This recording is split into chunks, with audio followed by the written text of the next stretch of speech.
Hello and welcome to podcast number 20. Who thought we'd make it this far? Is that like this week, Phil? Yeah, number 20. We got it actually wrong last time in the last podcast. We actually won ahead. We get it wrong. We get it wrong every single 20. time we do it. We get it wrong every single time. But we're going to start off. As you know, we're going to introduce our guest first before we do the news. So today we've got Ali Jawad, Paralympic silver medalist. Hello. Anti-doping campaigner / I was going to use the term wrecking ball, but I think that's probably what will be described actually. Yeah. But you've got a far more kind of academic side to you as well, and a self-confessed very scary man. Sometimes. So watch out, Phil. But yeah, we'll kick off with the news first. We'll kick off with the news first. So we've got a lot. We got a lot of news this week. I know usually we don't have any. But the first thing is we're going to be live at the Road World Championships at a Rafa pop-up. So it's at 4 p.m. on the 24th of September, Phil? Yep, that's right. Good. And so we're going to be in the Starling Cafe. We've got Owen Dool confirmed for that. So basically, I think we're going to have the audience asking any questions they want. Maybe we could get Dan Bingham in and they have a big old fight about Halo Kit or something like that. I don't know. It could be good fun. But then on top of that, PodCrash is actually going on the road for the first time. We've made it big time. So we're taking a camper van / mobile studio to the World Championships for the entire week. We're going to have guests coming back and forward, so you can come down, you can meet the guests, you can get some freebies. Phil will be there making some coffee, hopefully, and you can find us at the very fancy Prince of Wales Mansions, which is near West Park Road, near the West Park roundabout, opposite the fan zone. We're going rogue, we're going guerrilla marketing. So we've got a nice little driveway and a camper van and hopefully a few other bits and pieces, so pop in whenever you like, and Phil will have a nice chat with you, won't you? Yeah. And we've got a few podcasts planned in the camper van as well, haven't we? Who have we got? I've got a few people lined up, don't you? All right, okay, yeah. To be confirmed. We've also got a Garmin giveaway that's on the go at the moment, so if you go to our Instagram page and click on that story, you can find out how to enter to win a Garmin cycling computer. But now we're going to move on to personal news. Phil, you've got some personal news, haven't you? This time, surely, please. Yeah, I've been away in Tokyo. We've been racing out there. Done a little GP, but which actually turned out to be as fast as a World Cup. And my hip pain came back a bit. How is your very, very sore hip? That's my news. Oh, right, okay, fair enough. It's fine now. Yeah, I took an easy week and then sorted itself. Big news as well. I'm back to Man 1 again. That's my final thing. You're making that official now? Yeah, might as well make it official. You were born for Man 1. I think you made a good decision. My news is I had a pretty bad bike crash, worse than anything Phil's ever experienced. I went headfirst into a van about 20 miles an hour. If you're not scared of bloody pictures, go on Instagram and you can see a few there. I think it was quite a good crash. I was concussed for a week, so that's why we were all a bit quiet. Or we'll use that as an excuse for now. BC asking for my bike back again. Unfortunately, it's gone missing. But I hope that I find it quite soon. Yeah, of course. They ask for it all the time. I just forget to mention it. Oh, no. I know. Maybe we should actually tell the listeners that I'm in Manchester, you're in London, so we live linked to each other. Yeah, so there might be a slight delay on the line. So basically, Phil's getting a bit precious in the lead up to Tokyo. He doesn't want to travel, so we're trying this out for the first time. But yeah, I think we'll just crack on with the podcast then, Phil, if that's all your news. Yeah, let's crack on. Okay, cool. So we've got Ali Jawad here as well. So basically, Ali Jawad is a powerlifter. Yeah. So basically, the main lift is bench press. Yeah, bench press, yeah. So it's powerlifting. It's different from mainstream powerlifting. And I'm quite keen to get the Phil Hines Ali Jawad bench press out the way quite early on. So Ali, if you could just tell us. I knew it was going to come up. Well, we get it out early on. We can just ignore it for the rest of the podcast. So Ali, can you tell us your PB for a bench, please? So my best ever lift is 202 kilo at 56 kilo. Yeah, so I weighed 56 kilo and I benched 202. Okay, no. So Phil, can you please tell us your body weight and your best squat bench? PB, pretty much. I've got no legs either. Body weight. I've done 100 kilos the other week. There's the heaviest I've squatted, bench press, not I think I squatted. should have pressed that. Shoulder press. Oh no. Oh yeah. But anyway, so now that bench press is out of the way, and obviously Ali is the alpha male in this podcast, we can continue. So you've got a pretty interesting background. I think one of the bits so Ali and I know each other quite well. We do a lot of work with anti-doping. We're both on the UCAD committee and things like that. So we'll talk about that later on. But what I want to find out about, and you've touched on it a little bit with us being friends as well, but is your kind of birth in Lebanon and how that all came about. Oh, yeah. Because it's actually quite a dark story, isn't it? Yeah, so I didn't really come out until before the Rio Paralympics. I did an interview and kind of I explained how I came to the UK as a kid. So basically, I was born in Lebanon, and obviously back then there wasn't really any good facilities in the hospitals. So with the scans, they looked like I was a healthy boy. And then obviously when my mum gave birth, I came out with no legs and everybody freaked. Like, what the hell was this? And obviously back then, disabled people were seen as, well, nothing in Lebanon. Like, you were hidden. Families weren't really they were scared and don't know how to deal with it, especially financially, because there was no resources for disabled people back then. So the doctor took my dad aside and he said, if we want, we can get rid of it. Shit. We can get rid of it. And he looked at the doctor and he's like, "Are you kidding me? Like, what are you saying?" He's like, "Well, he's not going to have it. He's not going to have a life. The money for limbs is going to be really high. Obviously, back then the Civil War. There was loads of wars back then, so it wasn't really a country where I think my parents thought I could have a normal upbringing.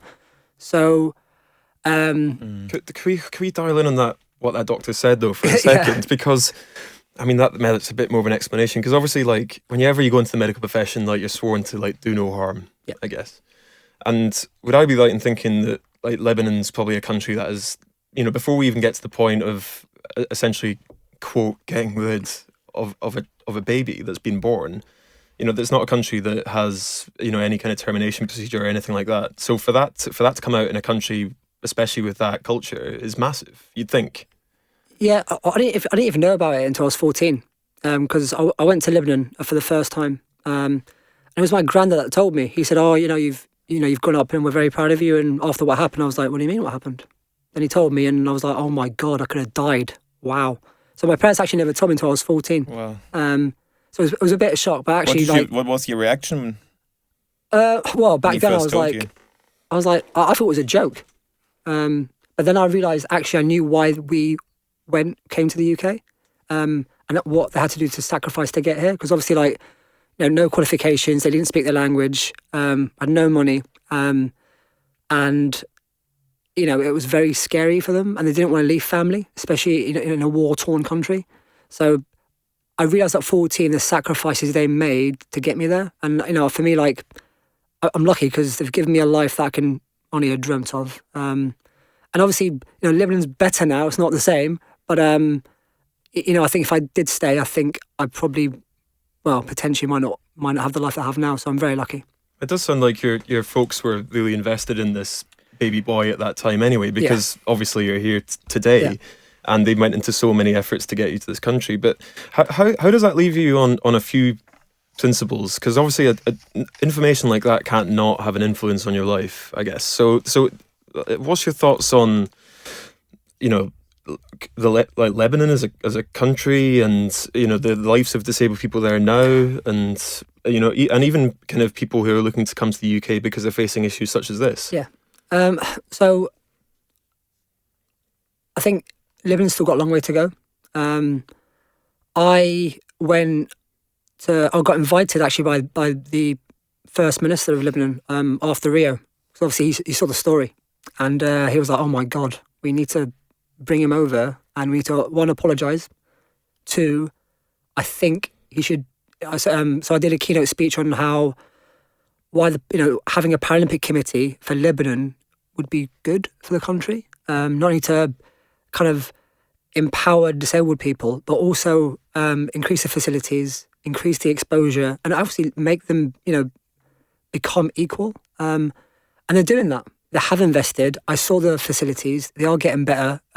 They've built loads of like special schools to cater for disabilities, and obviously everything's not free, but it is at a discount, which is really, really good compared to the kind of mainstream schools. So they are doing much better, and I thought that me going over there was kind of a good way to kind of hit home the message. Was that quite cathartic for you to almost put that? I mean, how can you put that issue to bed? But does it change your impression of the country that at least they're in a way kind of lighting the lungs a little bit? Yeah. I think so. I actually went to the Paralympic Committee, and it was actually incredible. Their office is a hotel room. Right. It's like 2 rooms. Really? Only I think 3 people work for the Paralympic Committee that I saw. And let's compare that to the British Paralympic Committee, yeah, which is a lovely office in the middle of central London. Compared to Paralympics GB, I was like, how lucky am I to be part of an incredible team? Because we have not, like, Lebanon, I saw, well, they told me their budget, and I was like, what? That's nuts. It was really scary. What's the budget? Are you allowed to say it? Yeah, I think she said it was like $100,000 a year. Now let's put that in perspective, right? So, like our para sports individually have way more than that. So, for me, it was actually how do you function on $100,000 a year? Not only to fund athletes, but also to have a wage, to increase the exposure, to find new athletes, and they're actually focusing on some sports and not kind of branching out to everything. So I actually saw their kind of amputee football team, really good, but the facilities they're okay, but like they're not, they're not going to be well beaters just yet. I think it could take generations for them to at least get a big Paralympic team out there. I'm keen to question one thing you said, where you said like you're quite lucky to have like a well-funded para organisation in the UK. Yeah. Is that really how you perceive it, or because I always put you down, especially when it comes to anti-doping issues, you want everything to be fixed tomorrow. Yeah. I think when you go and experience, when I went and experienced how these disabled athletes were kind of living, and the facilities they had and the opportunities they had, I felt, actually, I've got nothing to complain about. We're very well funded. I'm lucky it's my full-time job. A lot of them haven't even got jobs. They're not funded. And I'm lucky that I get to commute to for my country on a regular basis. And the support that I have, they can only dream of out there. So for me, I had to experience that to go, actually, yeah, we're pretty lucky here. We really are. No, fair enough. I mean, I think that's an incredible journey that you've had that experience from Lebanon, you've gone back, and there's at least has been progress, and it's moving in the right direction. So let's talk about your experience in the UK.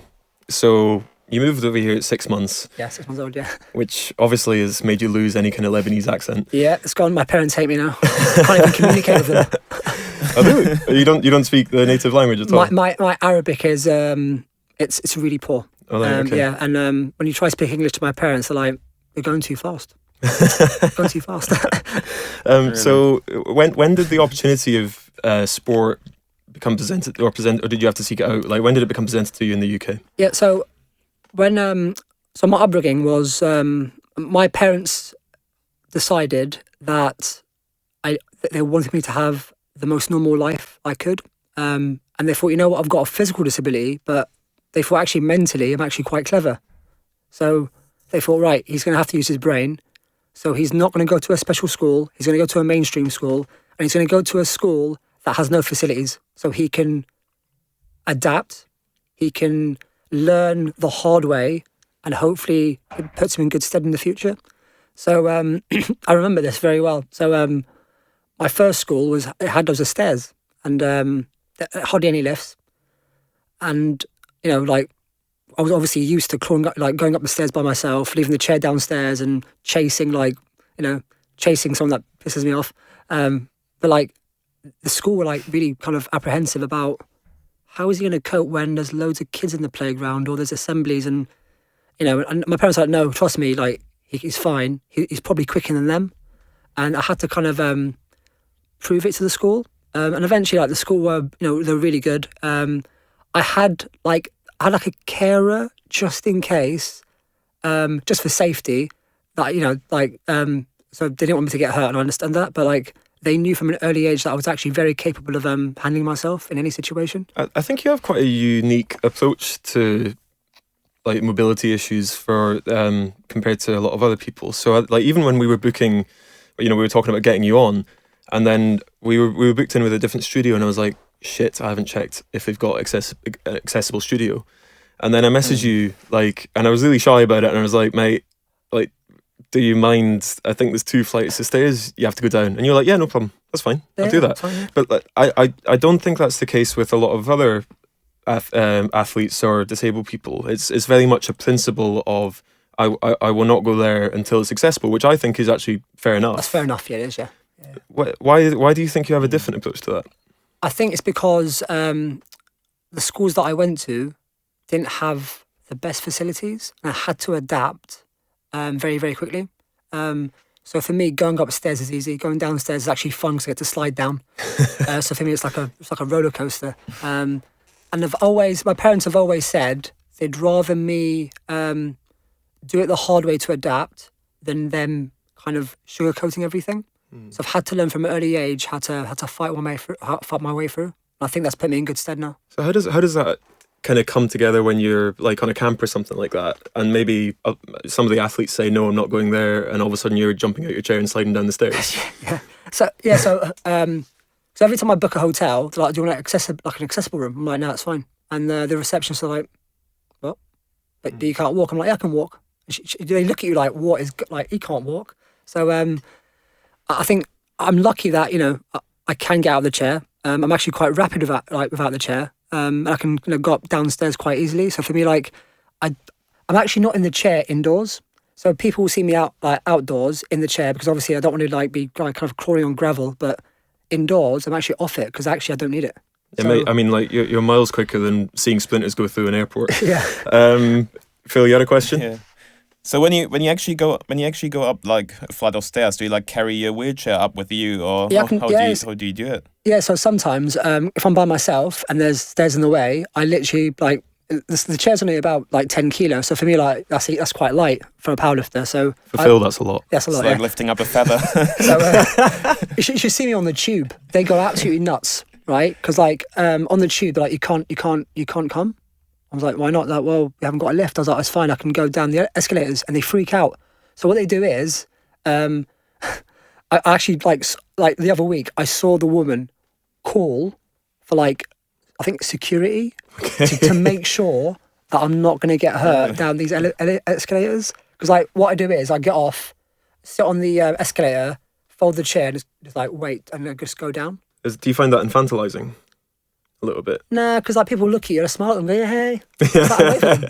But people do look at you very, very strangely. Like, what is that? Yeah. Well, we got distracted there a little bit, but I feel that's going to happen quite a lot. I've seen you actually do cartwheels off a bench press.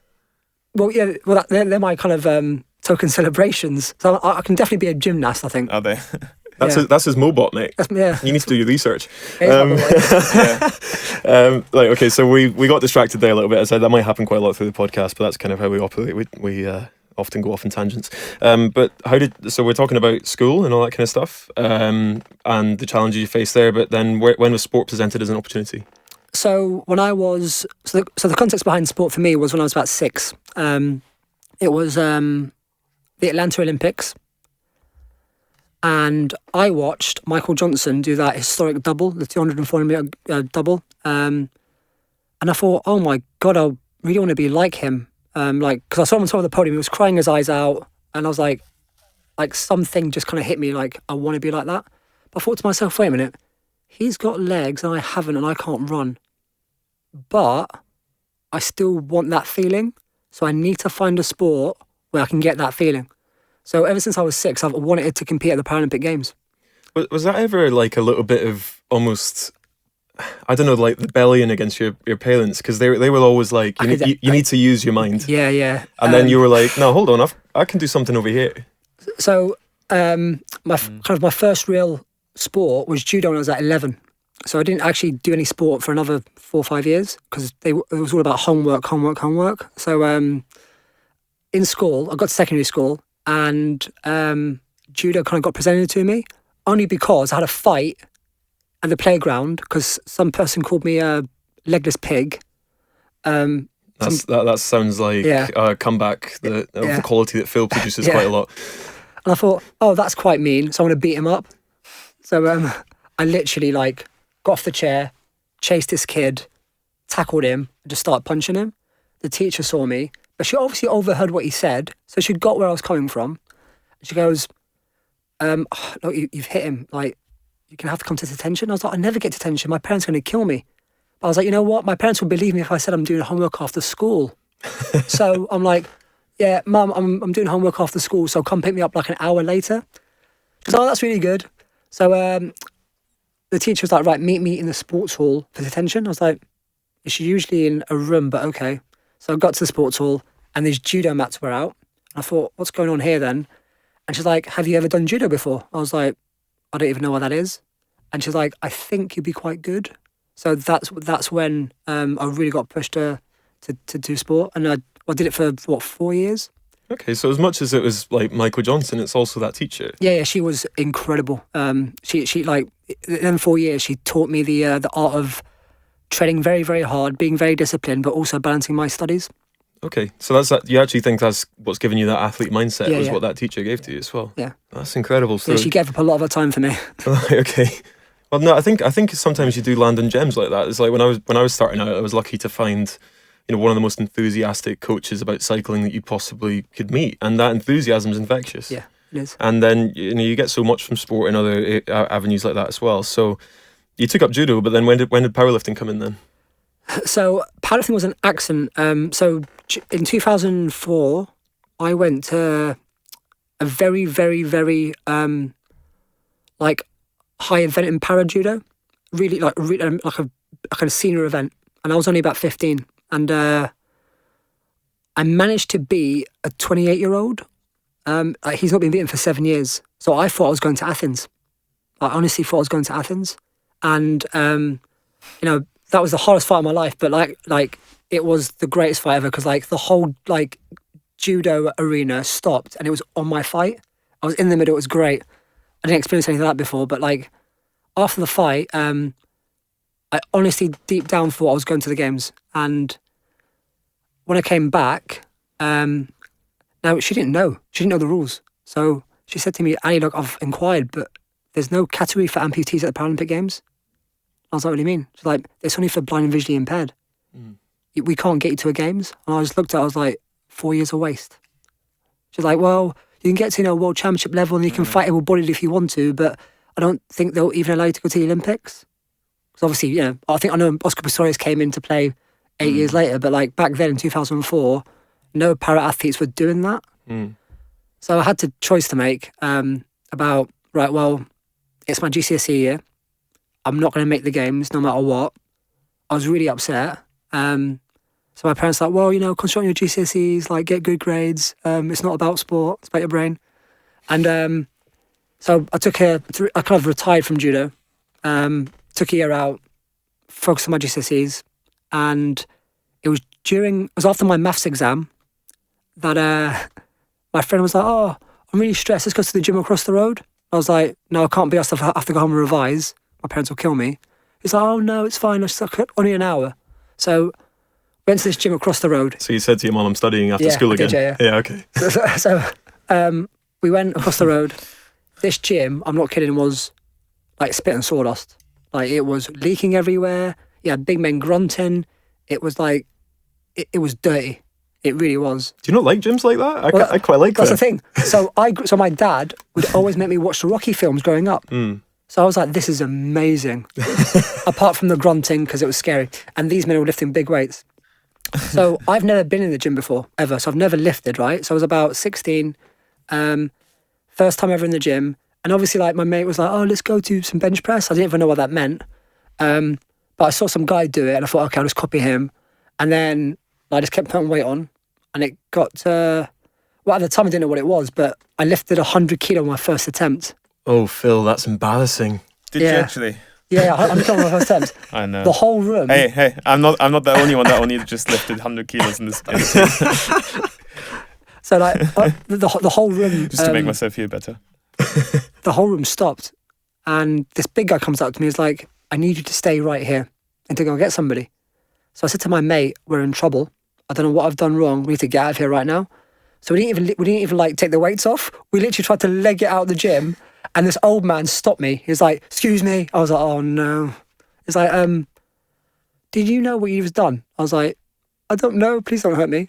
Like, I didn't do nothing." It's like, "No, is this your first time in a gym ever?" I'm like, "Yeah, I don't even know what I'm doing." He's like, "Okay, how old are you?" I was like, "Well, I'm 16 now." He's like, "Okay, get on the scale." I was like, "What scale?" He's like, "What do you weigh?" I was like, "I don't know." So weighed myself. He was like, "You need to come back." He's like, "I think you could make a Paralympic Games. You are super, super strong. Like, not many men bench 100 kilo, let alone like a kid that comes off the street and with no legs and like just does that." So I was like, "What?" So he literally, that night, I went home and I thought, "Oh my God, I've been given a second chance." But I did look up what I need to do to get there. And I was like, no chance in hell. Right. Like, just to qualify, it was 180 kilo. And juniors, obviously in my sport, don't do that. So I went back to him the next day. I said, "You know what? Thanks, but no thanks. 80 kilo on top of this, I think it'll be too much." He said to me, "Look," he said, "you're 16. This is a kind of old man sport. And in like 5 to 10 years, you're going to be incredible." He goes, "Forget about Beijing in 2 years. It'll be 2020, like 2012. At the time, I didn't know it was going to be London. But yeah, I went back and I thought, you know what? 5 years is all right to wait. But in the next 2 years, he got me to the games. I benched 190 kilo at 19. He got me to Beijing. I qualified on my birthday.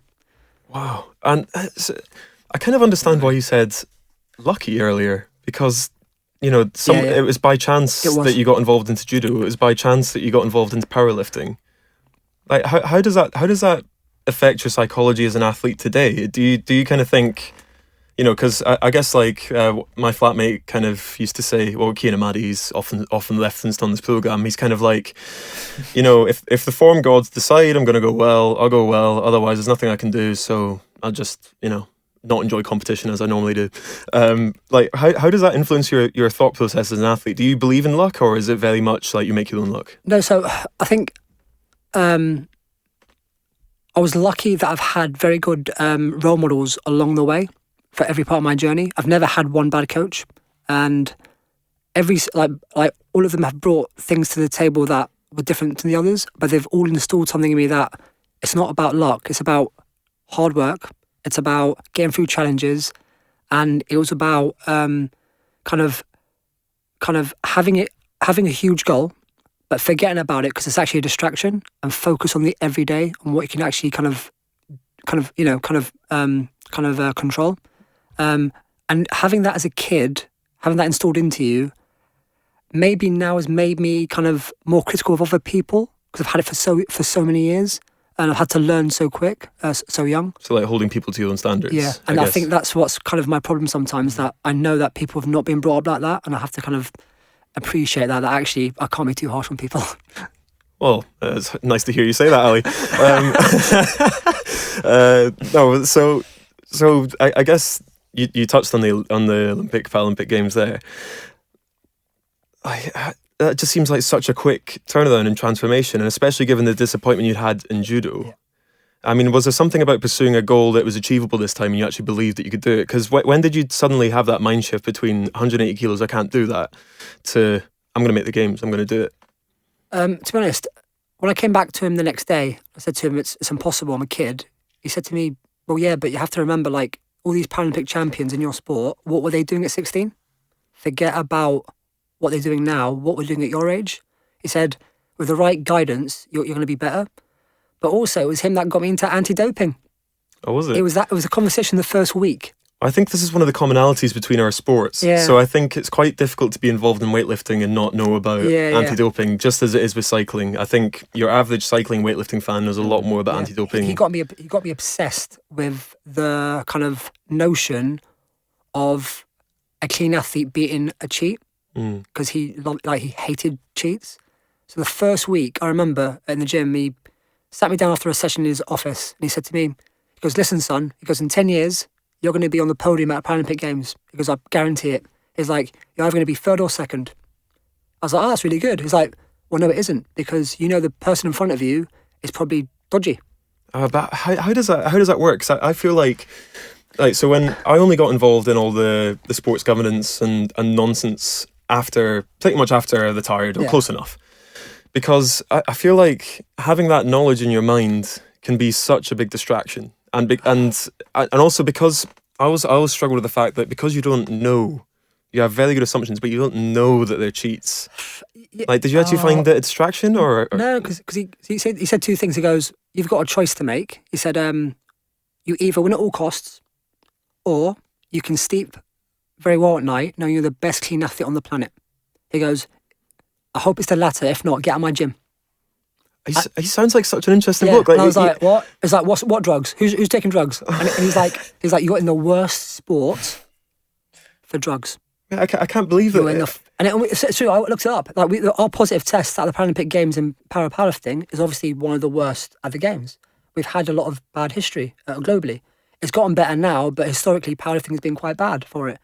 So the motivation was for he goes to me, your motivation is to outsmart them. He goes, technically you have to be better than them. We're going to have to train smarter. We have to do things better. You're going to have to give it more than they give, but we're going to get them. He goes, are you ready for it? I was like, oh my God, that's great motivation. So I was 16.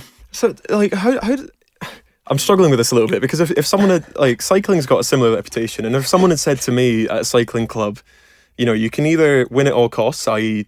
code word for dope, and leave, or you can, you know, then you get the Lockie speech or whatever.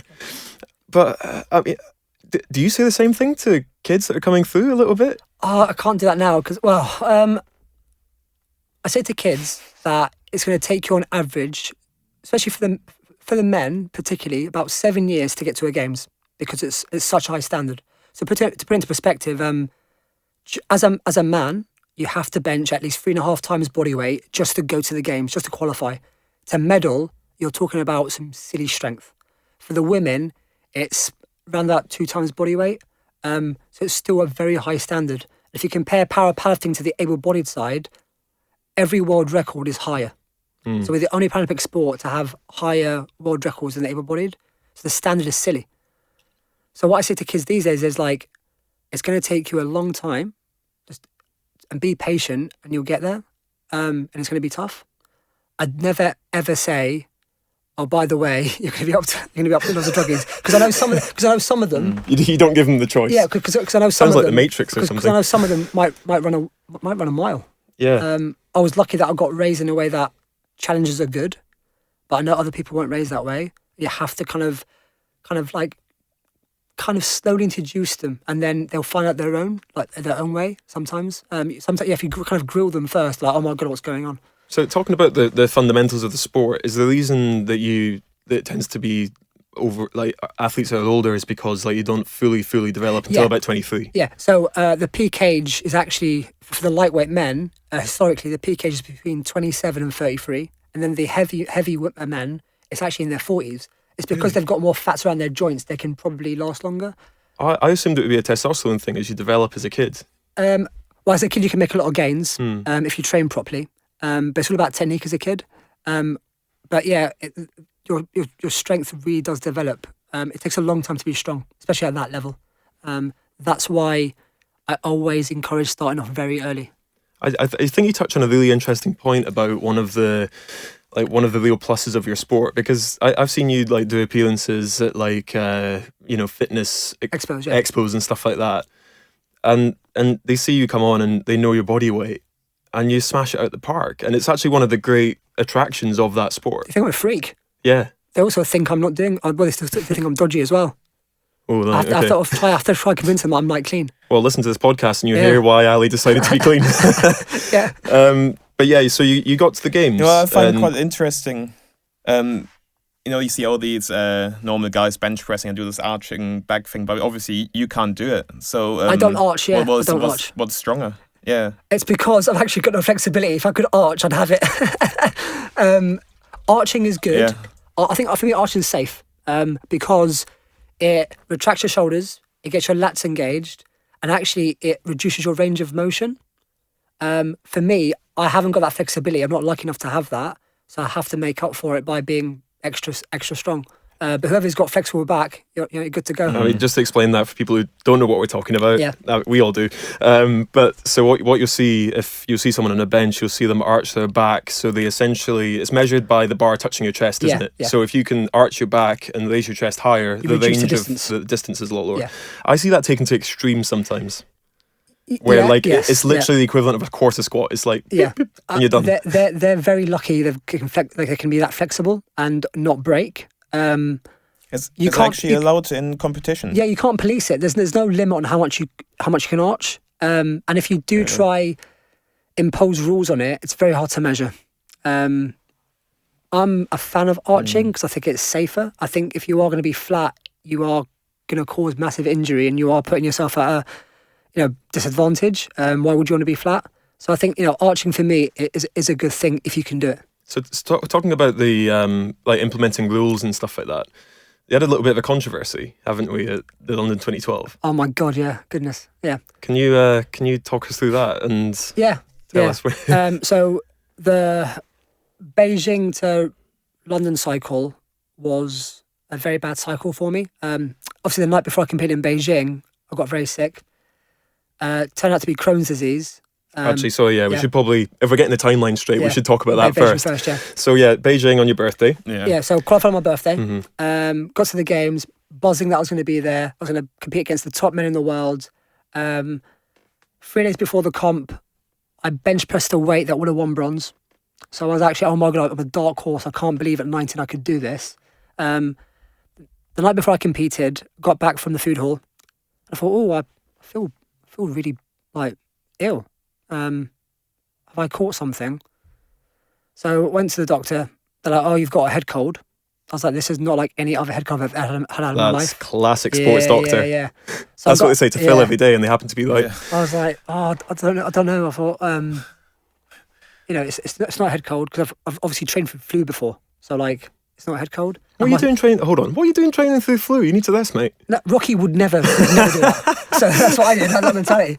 Because obviously my coach was old school, so you just get on with it. Oh yeah. So my right side of my stomach was in agony, and I knew something was very wrong. So I got put into isolation for the night, and I lost 3 kilo overnight. So I knew something was very wrong with me. Next day, doctor saw me. He's like, right, I'm pulling you out. I said, no, I've worked hard for this. I don't care where I come. I'm not here to medal anyway. I'm like a junior anyway, so I'm here for the experience. Managed to compete. Didn't come last, which was good. But then I came back to the UK and things got very bad for me. It took them 9 months to diagnose me. I had to be tested for cancer and stuff, and I lost about 25 kilo on body weight. Didn't train. I was really ill. Seeing blood in the toilet. 25 kilos is huge given your low body weight anyway. Massive, yeah. Yeah. I was actually I was about 68 kilo back then, so I lost. Yeah, I was in a bad way. How do you look? Where did the 3 kilos overnight as well? Yeah. Mate, that's humongous. Yeah, I've never lost. That's the kind of weight loss MMA fighters would pay for. I know. Yeah, if you have Crohn's, you're sorted. Yeah. So how did your life? Do you look back in Beijing as a real big positive, that first Olympic Games and all that kind of stuff, or do you think, because we're going to touch on it later, but you're still suffering with Crohn's pretty badly? Worse now, yeah. How do you look back in Beijing? The fact that I went against the doctor and said, no, I'm competing. I don't care. The fact that I was mature enough to go, actually, I bench pressed a weight that would have medaled 3 days ago, but I'm actually lucky to even be here, because 2 years ago, Dave said to me, if you get to Beijing, I'll test you myself, because juniors don't do it. Okay. So just to be there. Jim Dave sounds like a legend. Yeah, so for me, just to even be there was the dream. Yeah. It wasn't about the medal. So the fact that, obviously as well, to compete that sick, because I was so bad, it also taught me a lot about myself. And I thought, you know what, I can use this in the future.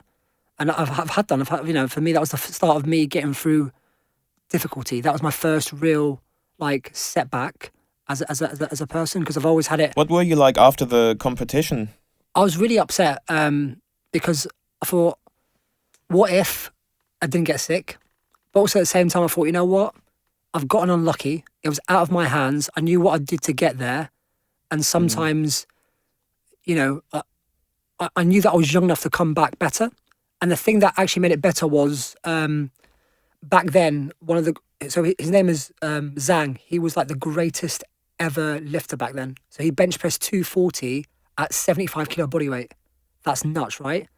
He came up to me in the village. He said, "You are special." He said, "At your age, I was nowhere near." He said, "You're going to be very good." He goes, "Keep going." And I thought, "Oh my god, this guy's a legend." I was like, "Right, well, if he said I can keep going, I can keep going." So for me, like it kind of, I was balanced in my emotions. I was kind of disappointed, obviously, but I knew that I could come back again. Did you get that because you talked about seeing Michael Johnson on the TV, you talked about yourself playing karate and the whole stadium like stopping and looking at you. Obviously, in weightlifting or powerlifting in China is massive. Huge. It was sold out. Was that one of the big positive takeaways from that moment? It wasn't quite the moment you wanted, but still to be on that stage. So I think it was like a 9,000 indoor arena that was packed out, and obviously there was a Chinese guy in my class, and he came out, wheeled up to the bench, and he just shouted, "Eye of the Tiger," and I was like, "I love this guy, I love this guy," and then it erupted, and that was like the most incredible noise I've ever heard in an arena, and I thought, oh my god, they're also watching me too. So like, yeah, for me, like, even though it wasn't a Michael Johnson moment on the podium, it kind of felt like it because of just the sheer noise, and plus it's indoor as well, so it makes it much louder. Made you hungrier for London? It did, yeah. I'm interested to know if you're by the time you made your first games, were your parents still pushing the academic angle, or did they think? Which I'm not saying that's a bad judgment against them, but did they kind of think, our son's a pretty good sports person? So basically, we grew up in, I'd say it was poverty. So it was all about trying to get out of there. And they knew that I had the potential to get out of there with my brain. And that's why they pushed the academic side, because they thought, with Arab culture, it's all about business and being kind of successful in that sense. Phil's looking to be a big businessman in retirement, so Phil, move to an Arabic country. So they thought, well, if I studied business, they made me take business as a GCSE. I got 2 A stars, so it's good. But apart from that, it was all about using my brain. But I promised them that sport can be another avenue of getting out of there, and I can do both. I think I can do both. I just have to structure my time and do my assignments and homework early, so I've got time to train and time to compete.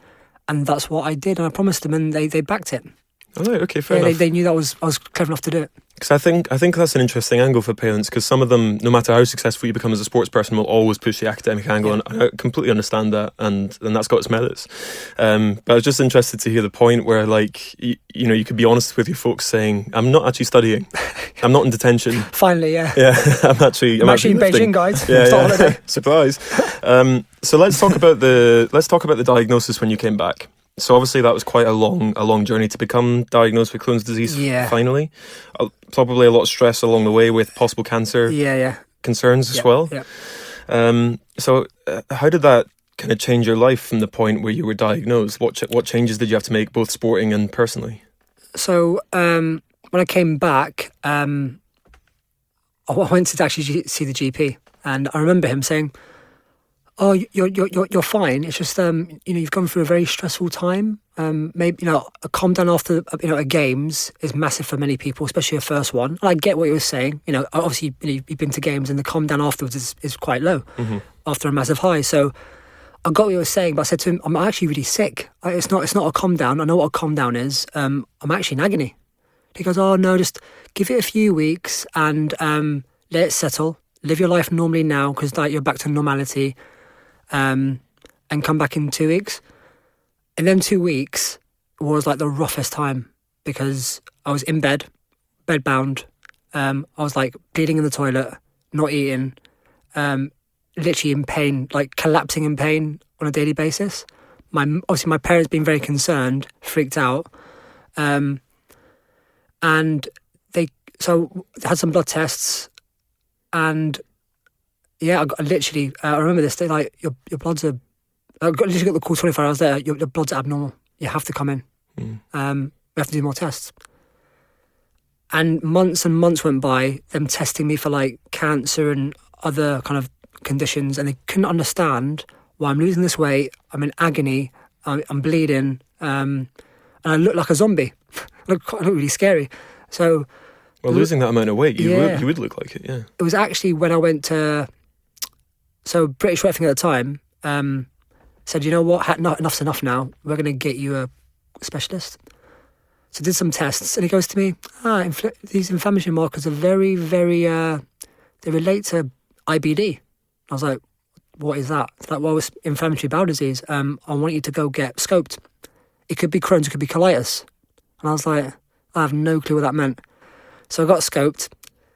Doctor sat me down. He's like, yeah, you've got Crohn's disease. I was like, okay, what does that mean? He's like, well, your life's about to change. I was like, oh, just give me a medication, I'll go away. He's like, no, it's not that easy. He's like, your life's about to change. There's no cure. We can only make you comfortable. We can try get into remission, but it will flare throughout your life. And eventually you probably need surgery. A lot of sufferers do. He said to me, if I was honest with you, from his knowledge, no Crohn's sufferer has ever won a medal at any Olympic or Paralympic Games at the time. He said, because the disease is so unpredictable and the symptoms, I don't think you're going to be able to compete at that sort of level again. I was 19. And obviously with the home games coming up and the disappointment of Beijing, that's a lot to take in. Yeah. Personally and sporting. Yeah. But did sport play a part in, because you hear a lot, like we had David Smith on 2 podcasts ago, and interestingly he actually found his tumour diagnosis through sport as well. He got sent to a specialist, but that's not the point I'm nailing down on. But he said that, you know, he's been through a lot of pain and a lot of surgery, and he says the athlete mindset helped him through that. And the idea of pursuing to get to her games, we've had Vicky Williamson on as well, who said that too. Like, you know, she was told she would never walk again, and she's now back on the team, back on a bike. Yeah. Did that mindset help you? Yeah. Or that target?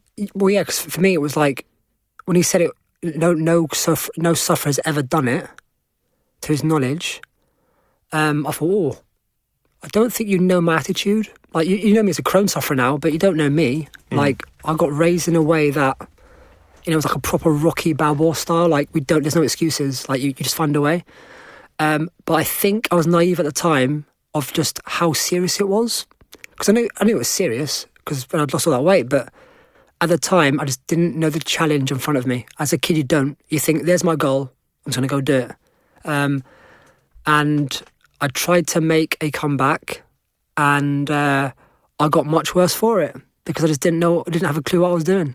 And the national team as well, I remember this as well. I came in to see the doctor, and he told the performance director I should retire. Really? Yeah, so I got after Beijing, I was not on the programme anymore. I left it because the fact that I got this diagnosis, the fact that it was going to be very hard for me to contribute to any sort of targets, I understood that. And also at the time, I wasn't really going to get along with the national coach. So I decided to go off funding and to go on the dole and try to do it myself. Okay. Well, let's talk about that then, because we've touched on earlier. You did make 2012, and we're gonna get into the controversy soon. But you know, when did that turn around? You did a comeback, didn't go well, and then you decided you're going to do it yourself, Rocky Balboa style. Yeah. So from 2000, so I got diagnosed in 2009. Tried to make a comeback, but I was collapsing in the gym, literally passing out. The pain every day. Obviously, because I can't absorb nutrients from food, I wasn't recovering at all. I was in agony. So in December time, 2009, I actually thought, you know what, it's time to retire and actually, go and get a degree. That's what, I mean, mate, most people would be saying, retire and look after my health. Yeah. But it's good to know that you've got a secondary challenge there. Exactly. So I thought, you know what, this is not a life. My parents are, screwing me every single day. They have to see me suffer like that, and it's just not good. So December 2009, I announced I said I'm retiring. And then in March 2010, I got rushed in to hospital because I got so bad that they had to pretty much save my life. So they had to cut me open and take my intestine out, a part of it. I remember the doctor saying the night before the operation, he said, I think you have to prepare your parents and your friends for the worst tomorrow. Shit. He said, this is serious. He's like, I don't know if you're going to make it. I was like, how bad am I? He's like, you're back. He's like, how much pain were you in? Like, I don't know how you can live like this. And I was like, oh, okay. You talk about the mindset of like, pushing on and getting it done. Yeah. Did that become a disadvantage though? Like, was there a point where you had to say like, maybe that's not the ideal kind of mindset for every situation? I think I got to that stage because I could tolerate loads. I think that's why I got to that situation. I think if I flagged it earlier, then I think they would have caught it earlier. But when I had the op, I was still retired. And he said to me, I can't promise you anything apart from when I go in there and whatever I find, I'm going to have to do what I see. I said to him, oh, well, could you please not cut me open and just do keyhole? He was like, what are you talking about? I was like, well, if you do keyhole, I can recover quicker and come back. He looked at me like I was crazy. He goes, I can't promise anything. So woke up after 6.5 hours and I said to the nurse, has he done keyhole? And she's like, you're very lucky. He managed to do keyhole. I was like, right, that's my second chance to 2012 then. I'm going for it. And he freaked out at me. He was like, what the hell is wrong with you? Okay. Wow. Okay. Like, she woke up on that bed. I was like, I can't believe the surgeon actually listened to you. No, he didn't. So when I woke up, he's like, oh, it went really well. You're very lucky.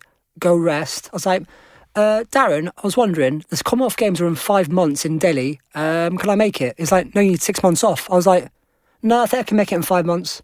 It's like, I can't treat you. It's like the damage you would do to yourself, I can't be part of it. I was like, come on, you want to be part of this journey too. Come on. So we had some ground rules. And within 2 weeks of hospital, I went to the gym. Wow. Yeah. So you didn't listen to Dan? I had to lie to him and say I didn't go to the gym, but I did go. Yeah. Okay. And you luckily you stayed in one piece. It was the worst pain of my life, but within oh mate, come on. Yeah, within so the trials for the Commonwealth Games were, so I had the operation in March, we're in June, so I had no time. I managed to get the last qualification spot for Commonwealth Games, so I got to go. So I made it. Wow. Made it to Delhi. Yeah. I don't know if that's impressive or concerning, but yeah, fair play, mate. Yeah. That's oh. So wow. I proved Darren wrong, but also he was also very proud. Well, that's good. He came along for the journey. Yeah, he did. Yeah. Yeah. Wow. Okay. But let's obviously you said like I'm sure it's the same for you as it is for us. Commonwealth Games is amazing, but it was the Olympics and the Paralympic you wanted to get to. Yeah, of course, yeah. And so talk us about that journey in the lead up to 2012. Hopefully it was a little bit less cavalier than... Oh, no, it got worse after that. So because of my quick comeback from surgery, obviously I did it to myself, so it's my responsibility. The comeback was too quick. So when I came back from Delhi, my Crohn's came back, which is not so, like, the operation's supposed to give you a couple of years kind of to, a little bit less pain, but because I came back too quick and I pushed my body to the limit, it came back after Delhi. So between the Commonwealth Games and the last qualification for 2012, so February 2012, I only competed once because I was in agony and I was really ill. I thought I didn't qualify for the Games in 2012 because I bombed out in the last qualification event in Dubai. So I got home and I thought, you know what? I've had such a bad cycle, and I guess in the grand scheme of things, I actually don't deserve to make the Games because I've actually had like 5 months in training in 4 years. Like, it's just, you just don't do that, not at this level. So my coach said, you know what? Go home for a week, do whatever you want, chill out, come back, we'll talk. But I actually got quite upset. So I went back home and I binged on every single food you could think of because food makes me feel better. I gained about a stone in a week, which is incredible. Like, that's some doing. So I got back to... But I didn't actually look at myself in the mirror. So I got back to Leeds and Tom was like, what's happened to you? I was like, what do you mean? Well, he said, do what you want. Yeah, he said, do what I want? He's like, you do know you've got the last qualification place, don't you? I was like, what do you mean? He's like, well, you're 10th, so you've got the last spot. I was like, oh my God, I'm 7 kilo heavy. What have I done? What have I done? Obviously I was like lifting wise, I was terrible, but I managed to get a last qualification spot. I don't know how, but I had 5 months to lose 7 kilo and put 40 kilo on the bar. Wow. It was crazy. But managing your diet as Are well. you constantly on a diet or to have to lose 7 kilos, or just eat a lot? No, so for 2012, we sat down as a team, and nobody thought I was going to pull it off. I think there was only maybe in the room 2 people thought I could do it because they're on my side. But it was so ambitious to lose 7 kilo in 5 months and to gain 40 kilo on the bar. Like, you just don't do it. Does that come with inherent risks for your condition as well? Yeah, because part of Crohn's disease, the symptom is weight loss. So we are purposely making me lose weight, which it's just it's a little bit risky. But we thought if we can do it safely and slowly, it shouldn't really affect me that much. So we decided to do it like, I think maximum I lost in a week was like 200 grams. So actually very safe limits. And we ended up going to the games as a very dark horse for a medal because I managed to put on 40 kilo in 5 months. But I didn't tell anybody because I didn't want to jinx it. 2, I thought if the media clocked onto it, they'll start hyping me up, and I didn't want that. And 3, I actually wanted to go as a dark horse and surprise everybody. And going into the games, I was very confident that, I can finally like go out there and be the first Crohn sufferer to get that medal. Well, yeah, and prove the first guy wrong. Yeah, and prove everybody wrong. Yeah. Yeah, mate, this is unbelievable. But anyway, then at London, there was that big controversy. Yeah. So you made it to the games, performed well. Yeah, made it to the games. So I qualified in 10th in February, and within 5 months, I managed to get myself in striking distance of that medal. So on the day, I woke up. I felt all right, but I went to the toilet and I saw blood. I was like, oh crap! Do I tell the doctor or not? Or do I tell Tom? I was like, no, I'm not going to tell him. Because if I tell him, he'll freak out. And if he freaks out, I don't know how he's going to react. So I didn't tell him. So I thought, no, I still feel good. I'm trying to convince myself I still feel good. So got to the venue. Tom goes to me, you okay? I was like, yeah. It's like, okay. He's like, you sure? I was like, I've bled this morning. He's like, what? Why didn't you tell me? I was like, well, it's fine. I feel fine. He's like, no, you should have told me. It's like, and he started freaking out. And then my warm-ups were changing. He wanted to see what I was capable of before he can guess what I could do on the stage, because I was bleeding. So he thought, like, he kind of like, oh my God, what do you? I put him in a very awkward position. I should have done that. I should have told him straight away. But so basically on the day, started at 180, got 185. So I broke the European record on my second attempt. So I was in there. The crowd were going nuts. You had the Chinese, the Nigerian, and the Egyptian in the back going, how the hell has he done that? He was nothing a few months ago. What's going on? Massive scramble at the back. And then the final lift, that was the lift where... So basically I got into a position where I was in joint third, so I was in bronze, but because I was a heavier man by 140 grams, because I didn't weigh in naked that day, that's what it was, my boxers. Think about that, right? I lost the medal on my boxers. Yeah. I had to go out on my last attempt. I had to go for, it was either a fourth or second, right? So I put 189 on the bar. And in training, I actually hit 192. So actually, I was confident I was going to get it. Managed to lift it. I was like, oh my God, I've got myself a medal. I can't believe it. The referees disagreed, 2-1. Crowd went crazy, like nuts. I looked at them going, oh, well, I felt that was who left. I said to Tom, I think you're going to have to protest. So Tom put a protest in. So back then, the rules were the jury had 1 minute to decide whether or not to overturn it. They had 1 minute. So I went round the back, and that 1 minute turned to 5 minutes, turned to 10 minutes, turned to 15 minutes. I was like to Tom, like, what's taking so long? He's like, well, they're kind of scrambling about. So the jury, all 5 decided that actually, I think it was a lift. And we got told that actually it was a lift. So I thought I won the medal. But then somebody on the jury changed their mind last minute, and they said, actually, I have to go out again. What was the point they were contesting? Like, what was wrong with the lift that they could see? No. So back then you never got feedback back then. Okay. So if it's a red light, that's it. You just Right. protest, and then it's up to the jury to overturn it.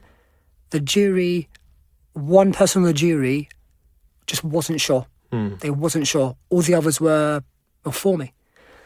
Now, one, you made me wait 15 minutes, which is outside the timing. 2,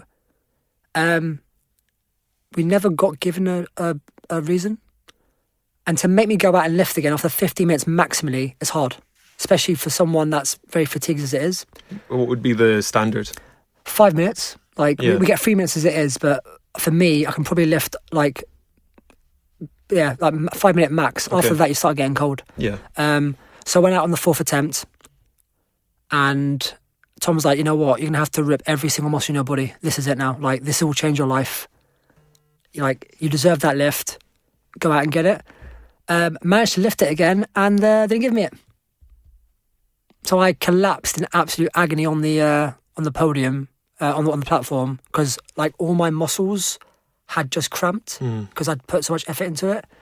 And obviously the controversy after that was, we made a massive complaint. There was a big media storm around it, and the rules got changed afterwards. But it had to happen to somebody. It had to happen to me. Wow. Okay. And still no reason. No. What really hurt me all the most was 2 days afterwards, I was tucking into a McDonald's, crying into it in the village. The referee at the time came up to me and said, "I'm sorry. Heat in the moment. I'm sorry." He apologised. But again, no reason about what he saw. No, I told him to go away. I said, Right. I don't want to see you right now. You don't apologise. You shouldn't even apologise to me. He apologised. He said, "I'm sorry. You should have given me a lift." What do you think of him now? You know what? Ever since that day, he's been every good performance I've had. He's been the judge. So I'm not saying he's trying to make up for it. I'm saying that kind of he's been on that journey with me, and I guess he's going to be the only referee that I remember in my career, because he was there for the bad times and he was there for the good times. So I don't hate him. Gee, I mean, with everything though, and with all the odds being against you, and everyone saying you can't make it, and then for it to come down to a technicality which we have no idea. No. Has anyone speculated? We looked at the video. We thought it could be the pause. Okay. But the context, if you watch the context of the lifts with other lifters, they had worse lifts and got given. Right. So the standard of refereeing was poor. It wasn't consistent. My lift on the day, in the context of things, should have been given. And it should be on the context rather than, they kind of, you can apply the rules, but you have to do it consistently. And they didn't, not that day. So I guess where I'm going now is, like, obviously we know the answer to this because you went to Rio, but you're a man who's seems to have been getting more and more chuck time again and again and again, and that can either crack someone or it can make them. How did it make you? Oh, that cracked me. I was naive going into the games, thinking that I was owed some luck after what has happened to me, and I thought that was a naive way to think afterwards. But before, I thought, you know what, I put in this work, I fought through it. Life is going to give me some sort of luck. And then afterwards, I thought, you know what, that's probably naive to think. I also thought as well, actually, you know what, there's a reason why no Crohn sufferer's ever done it, and maybe I won't do it. So I had 3 months off, and then in December 2012, we sat down as a team, and I said to them, I'm out. Like, I can't handle it anymore. Maybe it's just I can't do it. Which is reasonable. But Tom at the time said, "You're 23. You're the most talented lifter we've ever had. Don't you dare." He's like, "I'll give you the best team. I'll promise you I'll give you the best team. We'll support you the best way. We'll find another way to medicate your Crohn's. And, if you move up to Leeds, we'll isolate you so there's no distractions, and we'll give it a right good crack. If you can be healthy for 4 years rather than 5 months, over the 4 years, you're going to do it. And he convinced me to carry on. And then, yeah, like the cycle from London to Rio was the best cycle ever. Like, you know, world champion, European champion, broke the world record twice. I won every single medal on offer. And he was right. He gave me the best team and the best support. And we found a way of getting it done. Jeez. I mean, that's almost like... So when you get to Rio and you get a silver medal, we're moving up the ranks slowly. Yeah. Do you, what's going through your mind at that point? Is it kind of like... Because obviously if you have 4 clean years, you're kind of thinking, it's behind me, it's done. That was the one I was most nervous about. So I think I let myself down in Rio. The performance itself was rubbish. So I think my performance in 2012 was way better. The fact that I was going in as like world champion, world record holder, that I'd won like everything. I was unbeaten for 2 years in that cycle. But going into it, because of what happened in 2012, the media started going, you know, can I put the ghost to like the rest? And I was thinking, oh my God, what about if it happens again? So I started like having this doubt in my mind, like, what if it does happen again? Like, this is the one medal I've always wanted as a kid, but I might lose it on a technicality again. So like that was going through my mind going into it. That's really interesting from like a psychological point of view, because you seem so resilient and robust at everything that's been thrown at you, but yet it was the media that managed to... Yeah, because for some weird reason I was literally on the face of the billboards. You know, with Channel 4 they did a campaign, and with Allianz as well, and I was one of the athletes, and I couldn't believe I was, I think, one of 5 or 6. So obviously I became one of the faces. I didn't want that because it was good for the sport, because we're a small sport, and I thought they'd probably like the story to go with it. But for me, I was never used to that sort of media attention ever. Like, I've always been a person that kind of tried to shy away from it, just kind of like do things, you know, in private than publicly. So for me to be on every single billboard on the tube, and I was like, oh my God, that's my face. And because of what was said, even the Crohn's and colitis community thought, oh my God, he's going to medal. They literally hanged that medal around my neck before I got there. And I was like, oh my God, like, imagine if I don't do it. I've got like, you know, 500,000 people like, you know, wanting me to do it. So for me, that was a real thing for me. Did you speak Phil, to, you've had your issues with the media in 2012. How did you how did you put that to bed? I don't really know. Probably haven't put it to bed yet. I just guess you just get on with it. Focus on the next competition, and it's still like in your head, because I don't know, a bit traumatized from it, because I was 19 at the time. Then suddenly you get destroyed by French people on Facebook, Twitter, everyone. I guess it still like affects you a bit, but you know, I just get on with it. What was your question, sorry? My question was, do you have any psychology support, and did you have someone you could speak about the media and everything? Yeah, so I was lucky. So British weightlifting in the last maybe 8 years they've gone through a very good transformation. You know, way more professional now. The team culture is incredible. Like, we're like a family now, and the staff are they're world class. So for me,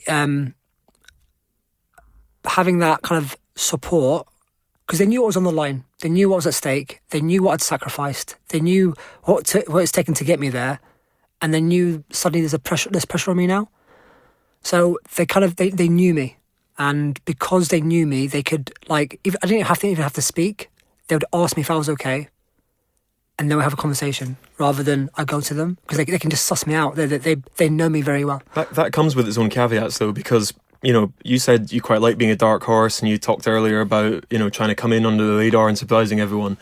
But even that can influence the support staff. So if they start like falling over you and saying, "Are you okay? You okay? You okay? You okay?" That can sometimes add to the hype. Yeah, but they did it in a way that didn't kind of make me uncomfortable, because they knew me. So they knew how to talk to me. They kind of knew how to approach me, and I feel like they kind of secretly gave me the tools to know what to do without actually telling me. They didn't have to lecture me, because like all they had to do was say something, and then I'll be like, right, I can do this. It wasn't using techniques or anything like that. It was just like conversations. And that's how I work. I like conversations rather than, theories and like, oh, this is what the science says. Well, actually, is it practical? And they were very practical in their approach. And yeah, I had such a good team going into Rio. Okay. So let's try and bring it up to the current day, because obviously Tokyo's coming up. Yeah. Not too far to go. Oh God. And this cycle's, I guess, The worst.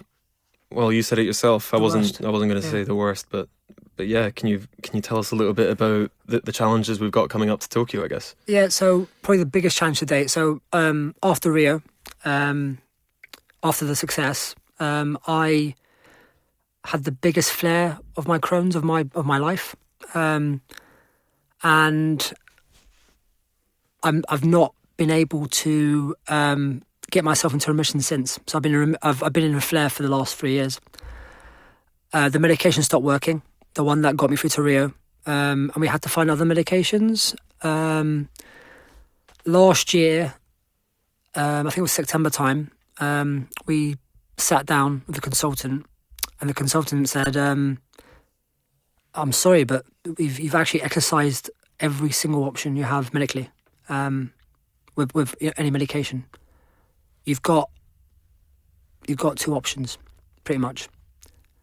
One is a stoma bag, which means that we're going to have to attach a bag onto your intestine, which means that you never lift again to this sort of level, because we don't have any sort of knowledge of what it could do. Could be fatal, because obviously, like with the intestinal hernias, if you bench nearly 4 times body weight, you just don't know what's going to happen to you. Yeah. And the other option is a stem cell trial, lasting a year, but part of it is aggressive chemotherapy. He said that with both options, I will not make Tokyo. Okay. So I was like, holy smokes.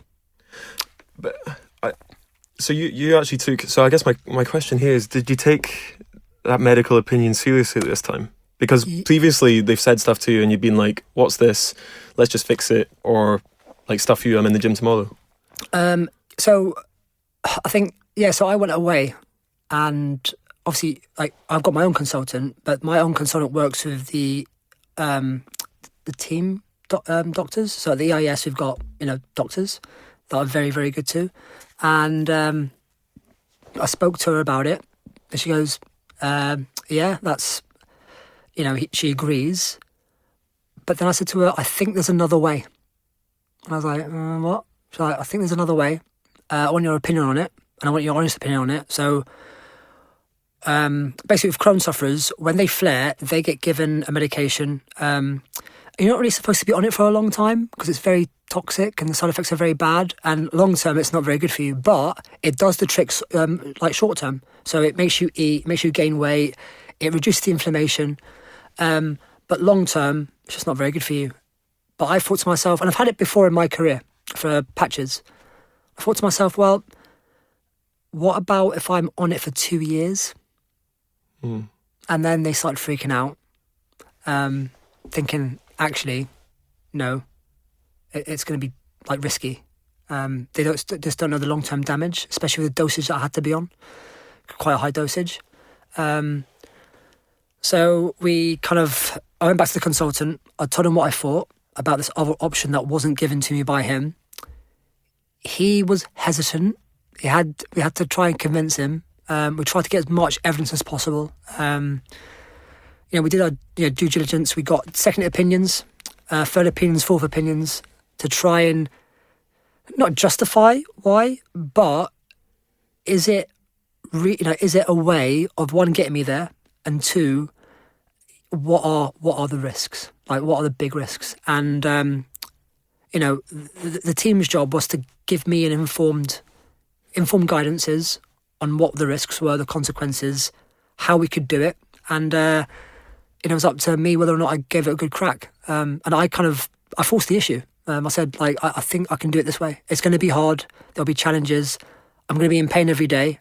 I know I'm not going to get better, and this is just masking it, but it gives me a shot. And if it meant that I had to live, I don't know, if I had to live in pain for a shot at the medal, then I'll live in pain for a shot at the medal and take the treatment after the games. And that's what we've done. And with the games being so close, how's it looking? Nowhere near.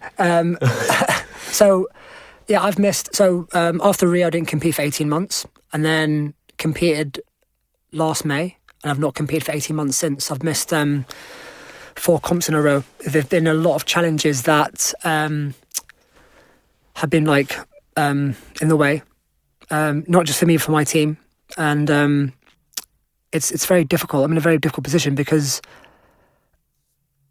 my body isn't. It's just not handling it. It's not working, and the medication is making me way worse for training, because it's basically it's a catabolic medication, so it's breaking down muscle tissue just naturally. So if you're going to train the way I have to train to get better, it's just not going to take that stimulus for me to get better, and then it's like double the hit, double the fatigue, double the pain. So it's been very, very tough. Right now, that gold medal is a fantasy. It's a delusion. But how I see it is, I'm going to forget about the outcome for now, because it is a distraction, and I need to focus on the everyday. And my team has given me the best shot I can possibly have. I was going to say, it's been a dream and no, not a fantasy, but it's been a dream before. Does that? I mean, like, I know there's slightly different circumstances now, but I'm just trying to figure out like where you're sitting on this. So I guess for all athletes, at some point, well, not all athletes, but a lot of athletes at some point, there really becomes a crucial decision between welfare and quality of life after you compete, because, you know, regardless of you know, even if you don't have any issues, elite sport's not that good for you. No, it isn't. No, it's painful. Unless you Phil. So when do you, is that choice something that's coming to you pretty soon, do you think? That choice came to me last year, and we have them conversations probably on a monthly basis, because I'm monitored every day. I have to see a doctor every week. My blood's monitored to the T, and we know what's happening to my body. So the conversations are happening very regularly. So I have to face them decisions on a monthly basis. And I have to question myself daily, thinking, is this pain and suffering and emotional like turmoil to a lot of people actually worth it? How I see it is, would you still have to qualify a spot? Unfortunately, yes. Yeah. The Olympics. Yeah. So you have to be in the top 8 in the world to go by next April. Okay. So I'm running out of time to even make the games. But like, in my heart to heart, I really do think that I know myself. One, I wasn't forced into this decision. I pushed it. 2, I'm lucky that I've got staff that believe in me, even though it's been very hard for them, because they would have been questioned too about this. I've got staff that believe in the dream. They believe they can pull it off with me, and they've given me they've risked as much as I have. So I think I've got the resources to, if I wanted to pull this off, and I think I owe it to myself and probably the Crohn's community to see how much I can push this disease to its limits, because I've got the resources to. So for me, like, maybe it's not realistic to win a gold medal, but I'm probably going to have a good crack at it.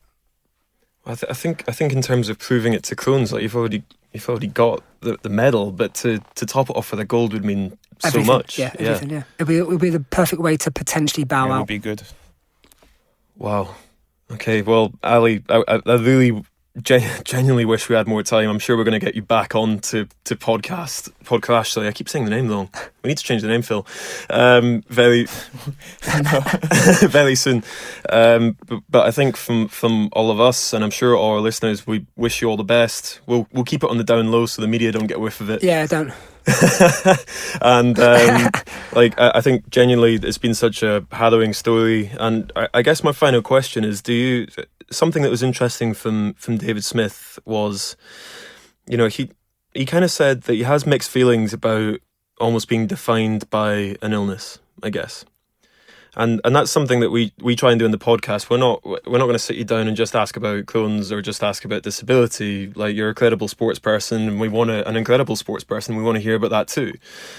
But where do you sit on this? Do you feel as if you have a story to share that can help people, or would you rather just not talk about it, push on, get the medal, bow out, be a dark horse? I think with me it's so it's actually quite funny. So I was on Sunday brunch 2 weeks ago on Channel 4, and somebody mentioned to me, "Oh, have you got an agent? Because you're going to be a superstar with the story if you put it off." I was like, you know what? I'd rather not. I'd rather bow out quietly. I know what I've had to get here. I don't want to be famous. I don't want the fame.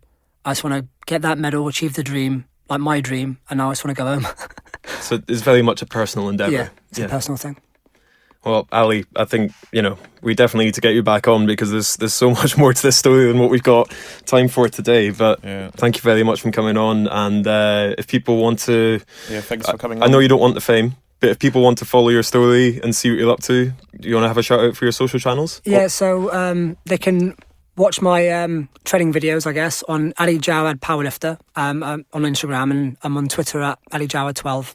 If you want loads of Liverpool posts. Yeah, I know, big Liverpool fan. And you're going to promise not to make your account private after just shouting it out on the podcast? Yeah, I'll make it private. Okay, Ali. Well, thank you very much for coming on. And as I say, we're all rooting for you to get to qualify and to get to Tokyo, and basically just have it your way for once. Thank you. Thanks for having me on. Thank you.